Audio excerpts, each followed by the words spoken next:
Hello everyone, welcome to the channel of KV Teachers Guild.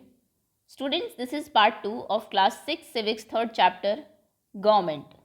इस chapter की जो first video है उसमें हमने देखा कि गवर्नमेंट क्या है, क्या उसके फंक्शंस हैं, हमारे लिए क्यों ज़रूरी है, कैसे वो लॉज बनाती है, लॉज को इम्प्लीमेंट करने के लिए क्या करती है और जो कोर्ट्स हैं आपके वो भी गवर्नमेंट का ही एक पार्ट है. अब ये जो पार्ट 2 है, रिमेनिंग चैप्टर हम इसमें कवर करेंगे. इसमें हम लोग टाइप ऑफ गवर्नमेंट्स देखेंगे कि गवर्नमेंट के कितने टाइप हो सकते हैं. तो चलिए स्टार्ट करते हैं.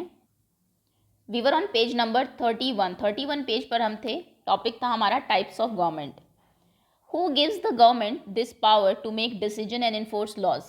गवर्नमेंट को ये पावर कौन देता है, किसने कहा कि तुम हमारे लिए लॉ बनाओ, डिसीजन बनाओ और उसको इन्फोर्स भी कराओ, अगर हम नहीं मानते हैं तो उसके ऊपर फाइन भी लगाओ, ये कौन उनको पावर देता है? The answer to this question depend on the type of government there is in the country. किस टाइप की गवर्नमेंट है उस पर डिपेंड करता है कि गवर्नमेंट को किसने ये अधिकार दिए हैं. जैसे कि सबसे पहला जो टाइप है हमारा दैट इज डेमोक्रेसी. अगर आपकी कंट्री में, आपकी डेमोक्रेटिक कंट्री है, गवर्नमेंट का टाइप जो है वो डेमोक्रेटिक है, it is the people who give the government this power.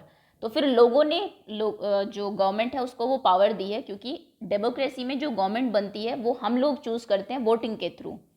They do this through elections in which they vote for particular person and elect them.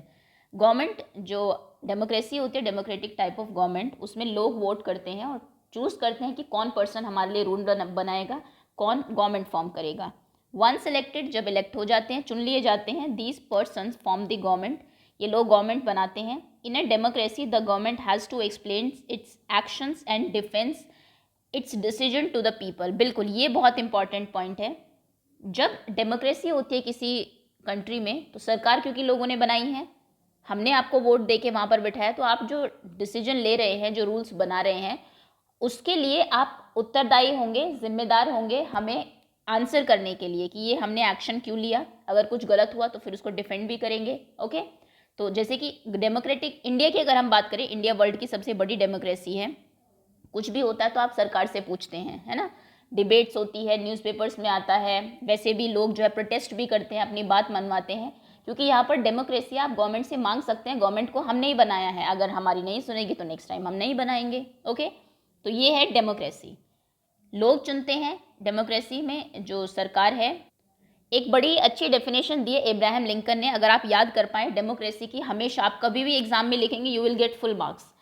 वो कहते हैं democracy is a government, democracy is a government by the people, democracy is a government of the people, bye the people and for the people. कितनी भी बड़ी classes में आप चले जाए, कभी भी डेमोक्रेसी के बारे में कुछ अगर आता है तो एब्राहम लिंकन की ये डेफिनेशन आप ज़रूर लिखेंगे.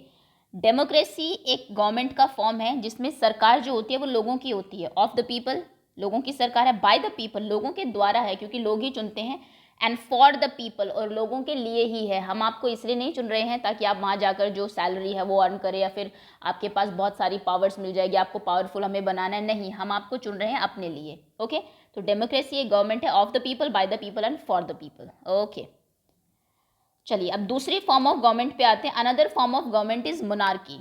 मोनार्की में क्या होता है, दिस द मोनार्क हम बोलते हैं किंग, राजा या क्वीन होती है कोई, has the power to make decision, उसके पास पावर होती है डिसीजन लेने की, एंड रन द गवर्नमेंट. उसको कोई नहीं चुनता, राजा है, राजा का लड़का आगे जाके राजा बनेगा, जिसको वो चाहेगा अपना उत्तराधिकारी बनाना फ्यूचर में, वो फिर किंग बन जाएगा. इसमें लोग चूज़ नहीं करते हैं, उसके पास पावर है क्योंकि वो पावरफुल पर्सन है. ओके, तो ये किंग जो है उनको मोनार्क बोलते हैं, और ऐसी गवर्नमेंट अगर कहीं पर है तो उसको मोनार्की कहा जाता है. फॉर एग्जाम्पल ओमान, अगर आपने देश का नाम सुना, ओमान, यहाँ पर मोनार्की है.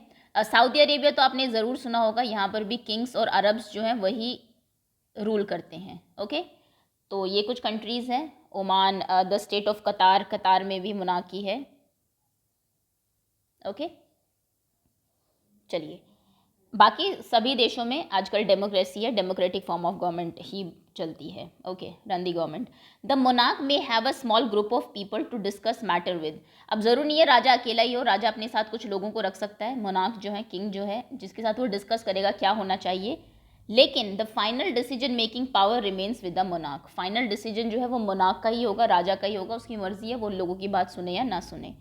अनलाइक इन डेमोक्रेसी, जैसे डेमोक्रेसी में होता है कि आप डिसीजन के लिए, एक्शंस के लिए लोगों के प्रति जवाबदेही आपकी होती है। King and queen do not have to explain their actions and defend the decision they make. अगर कहीं पर मोनार्की है, किसी देश में राजा और रानी का रूल है, तो फिर आप वो जो कहेंगे आपको वो मानना पड़ेगा। आप उनके अगेंस्ट बोल नहीं सकते, उन्हें कह नहीं सकते कि ये डिसीजन क्यों लिया, हमें जवाब चाहिए, आप उनसे क्वेश्चन नहीं कर सकते। ओके, तो ये दोनों में मेजर डिफरेंस है। वहाँ पर जो गवर्नमेंट है वो फॉर द पीपल है, लोगों के लिए। यहाँ पर ऐसा नहीं है, यहाँ पर अपना जो चाहे वो लोगों से वो करा सकते हैं। वो लोगों के लिए अपने एक्शंस जो उन्होंने लिए हैं, जो डिसीजन लिए हैं, उसके लिए आपको आंसरेबल नहीं है, आप उनसे क्वेश्चन नहीं पूछ सकते। ओके, अब हम आते हैं आगे। डेमोक्रेटिक गवर्नमेंट को थोड़ा डिटेल में पढ़ेंगे, क्योंकि जैसा मैंने कहा मोस्ट ऑफ द कंट्रीज़ में डेमोक्रेसी है। सबसे बड़ी बात है हमारे इंडिया में डेमोक्रेसी है, वर्ल्ड की सबसे बड़ी डेमोक्रेसी है इंडिया में। India is a democracy, yes. Democracy को हिंदी में लोकतंत्र कहा जाता है। This achievement is the result of a long and eventful struggle of Indian people. और ये कैसे हमारे यहाँ डेमोक्रेसी बनी, लोगों ने बहुत स्ट्रगल किया, बहुत सारे मतलब ये जो एक तरीके से अचीवमेंट है हमारे लिए कि हमारे देश में डेमोक्रेसी। नहीं तो आप जानते हैं पहले यहाँ पर भी किंग्स ही रूल किया करते थे, किंग्स के बाद ब्रिटिशर्स रूल किया करते थे। कभी हमारी सरकार हुई ही नहीं, कभी लोगों के पास ये पावर थी ही नहीं कि वो चूज़ कर सके कि कौन रूल करेगा देश के ऊपर। फिर 1950 में हमने देखा कि 1947 में हम आज़ाद हुए, इंडिपेंडेंट हुए। 1950 में हम लोग जो है रिपब्लिक नेशन बने। ओके, तो बहुत स्ट्रगल के बाद ऐसा हुआ है। There are other places in the world where people have also struggle to have democracies. और भी बहुत सारे देश हैं जहाँ पर लोगों ने डेमोक्रेसी लाने के लिए स्ट्रगल किया है, क्योंकि ये बेस्ट फॉर्म ऑफ गवर्नमेंट होती है। आप अपनी मन मर्जी नहीं कर सकते, क्योंकि डर रहता है। अगर आप भले ही चूज़ होकर गवर्नमेंट बना ली है आपने, लेकिन सरकार गिर भी सकती है और आगे से लोग आपको चूज़ नहीं करेंगे अगर आप अच्छे डिसीजन नहीं लेंगे, लोगों के फेवर में डिसीजन नहीं लेंगे। You now know that the main feature of a democracy is that people have the power to elect their leaders। ये तो आपको पता है कि लोगों के पास पावर्स हैं, इलेक्शन होते हैं। इंडिया में भी आपने देखा होगा 18 से अबव जो लोग हैं आपके घर में, आपके भैया दीदी, पेरेंट्स, ग्रैंड पेरेंट्स, वो जाते होंगे वोट डालने। तो हमारे पास पावर है, हम उन्हें इलेक्ट करते हैं, हम उन्हें चूज़ करते हैं। So in a sense of democracy is rule by the people. तो हम ये कह सकते हैं कि डेमोक्रेसी जो है हम लोगों के जो है रूल बाय द पीपल, लोग ही रूल करते हैं। The basic idea is that people rule themselves by participating in making of the rules। कि लोग उन लोगों को चूज़ करते हैं अपनी तरफ से जो उनके लिए रूल बनाए, और क्योंकि हमने उनको चूज़ किया है तो वो फिर हमारे लिए रूल बनाएंगे इन फ्यूचर। ओके, तो इस टाइप से ये सोचा गया कि ऐसी एक सरकार बननी चाहिए। Democratic government in our times are usually referred to as representative democracies.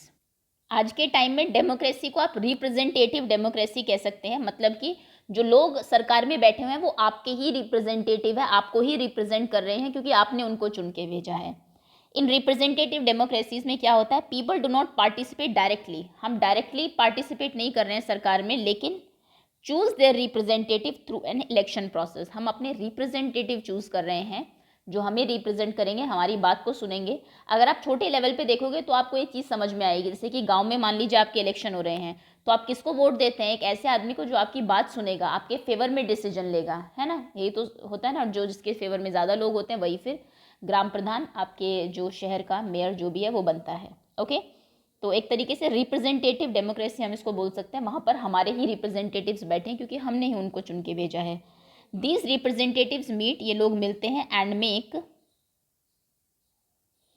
Decision for the entire population. ये मिलते हैं और पूरे देश की जनता के लिए फिर डिसीजन लेते हैं, फैसले लेते हैं। These days a government can not call it self democratic unless it allow what is known as universal adult franchise.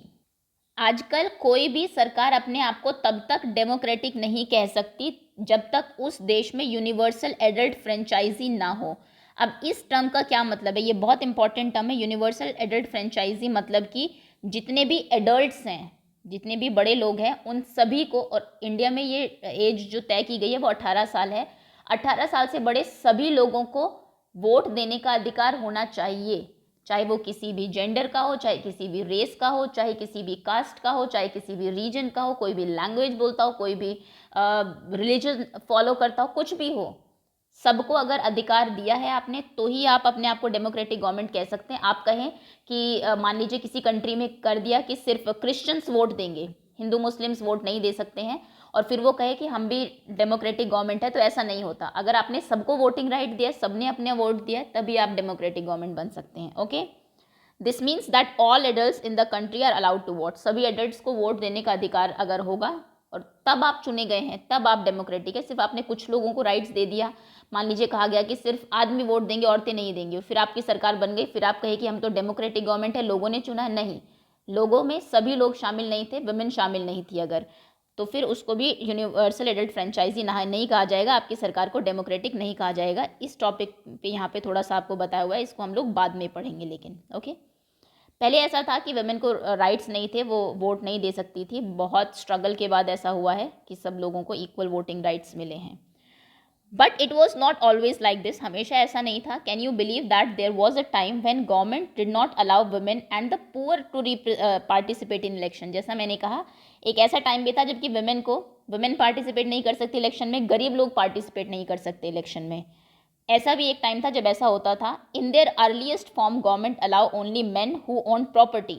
शुरू में जब ये शुरू हुई डेमोक्रेसी का, जब थोड़ा सोचा लोगों ने कि ऐसी एक सरकार क्यों ना बनाए, हम क्यों राजा रानी ही रूल करते रहे हमेशा, तो उन्होंने कहा कि सिर्फ जो लोग हैं, मेन, वो भी सिर्फ आदमी जिनके पास प्रॉपर्टी है, अमीर लोग, सिर्फ वही वोट करेंगे, और एडुकेटेड होने चाहिए, पढ़े लिखे होने चाहिए to vote.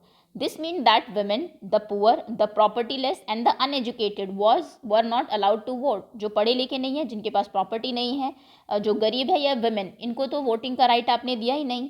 The country was govern by the rules and regulation that these few man made. ये कुछ कम लोग, अब पढ़े लिखे भी होने चाहिए, प्रॉपर्टी भी होनी चाहिए, मेन भी होने चाहिए, तो बहुत ही कम लोग हो गए फिर।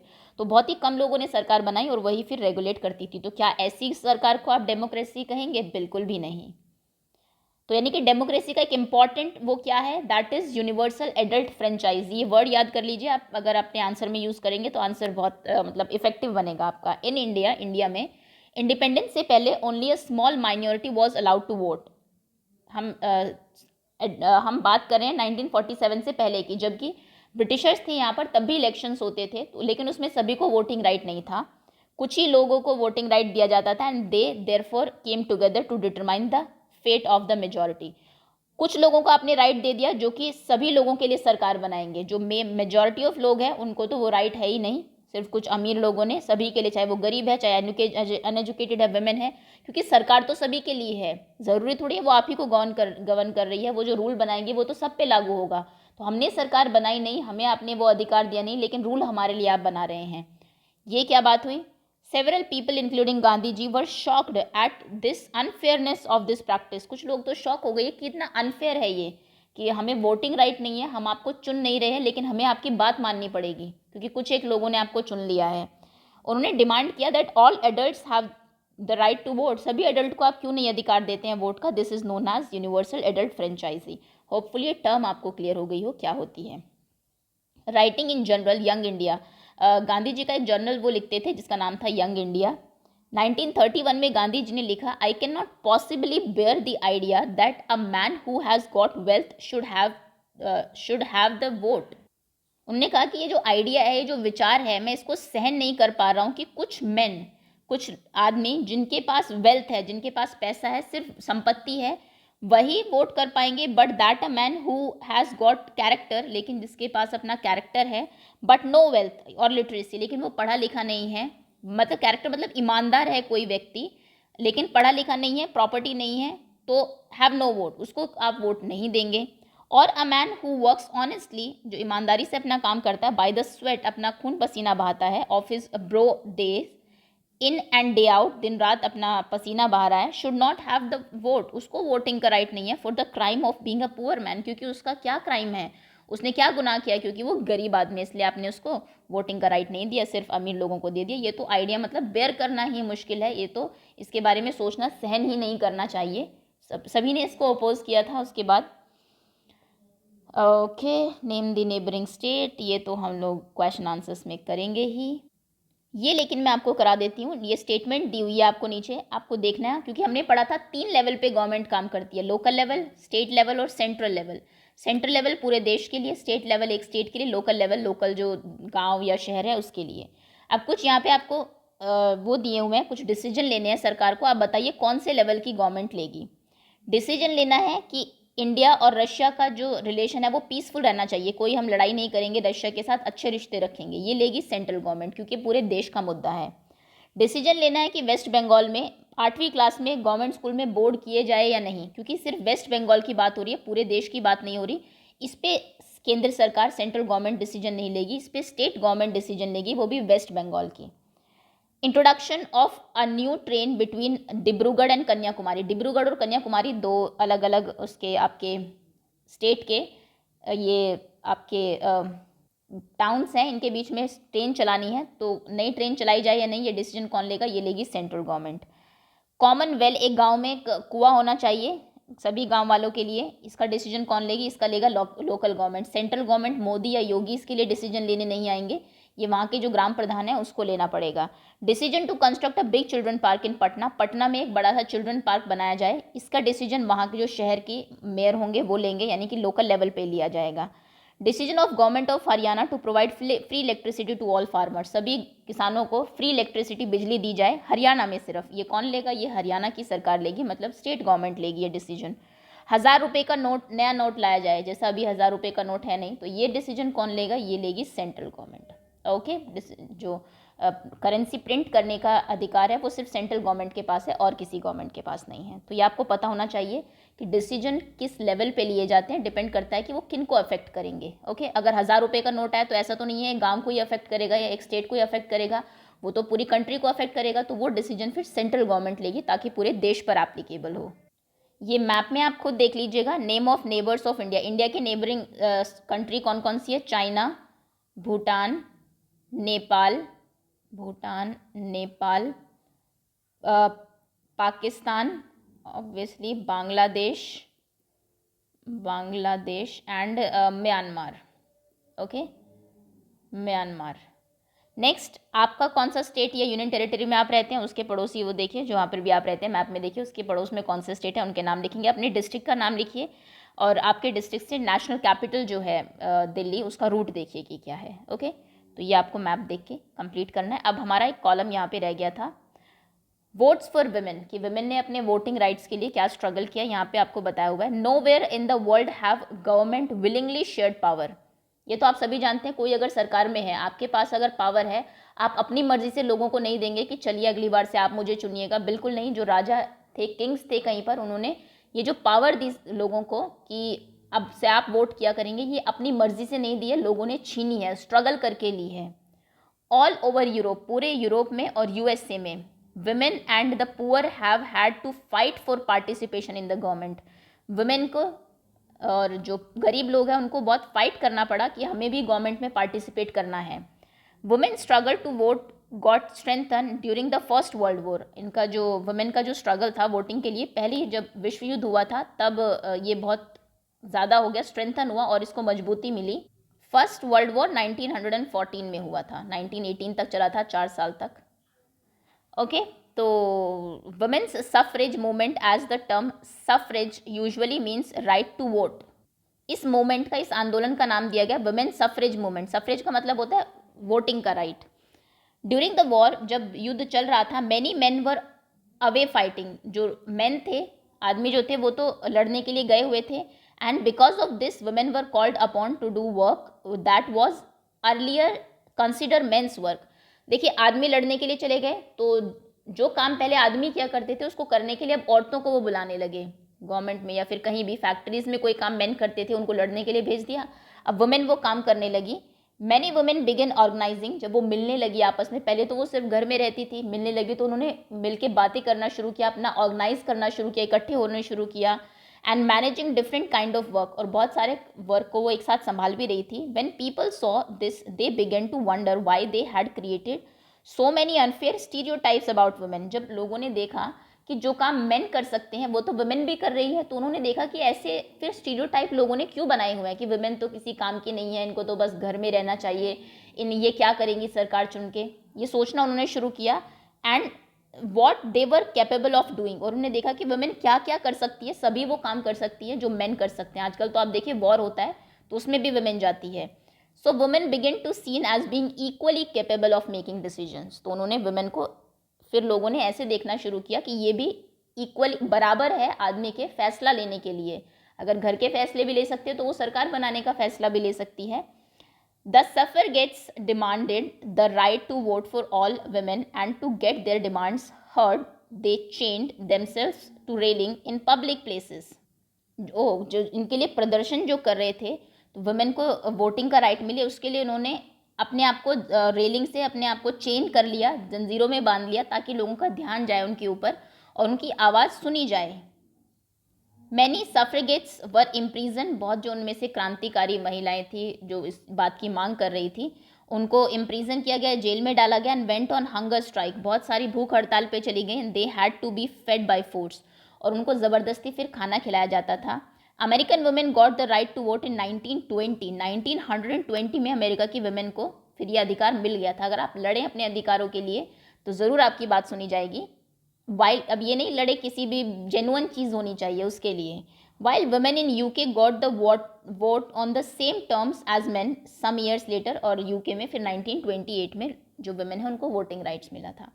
इंडिया में अगर हम बात करें तो जब से वोटिंग राइट्स हैं, वुमेन और मैन इक्वली हमने ट्रीट किया है। 1950 में जो हमारा आपने देखा कि जो बनाया था कॉन्स्टिट्यूशन हमारे लोगों ने, उसमें वुमेन और मैन को पहले से इक्वल राइट्स दिए गए। हमने कभी ये कहा ही नहीं कि सिर्फ मैन वोट देगा या वुमेन देगा, पुअर नहीं देगा, नहीं, हम शुरू से इक्वल थे। सो दैट्स ऑल स्टूडेंट्स, ये था आपका चैप्टर। होपफुली चैप्टर आपको क्लियर हो, कैसे गवर्नमेंट बनती है, कौन पार्टिसिपेट करता है, यूनिवर्सल एडल्ट फ्रेंचाइजी क्यों ज़रूरी है, मोनार्की क्या है, डेमोक्रेसी क्या है। बाकी तो जब क्वेश्चन आंसर्स करेंगे हम तब आप पढ़ ही लेंगे एग्जाम पॉइंट ऑफ व्यू से, लेकिन पढ़ने से ज़्यादा समझना ज़रूरी है। So that's all, thank you so much for watching.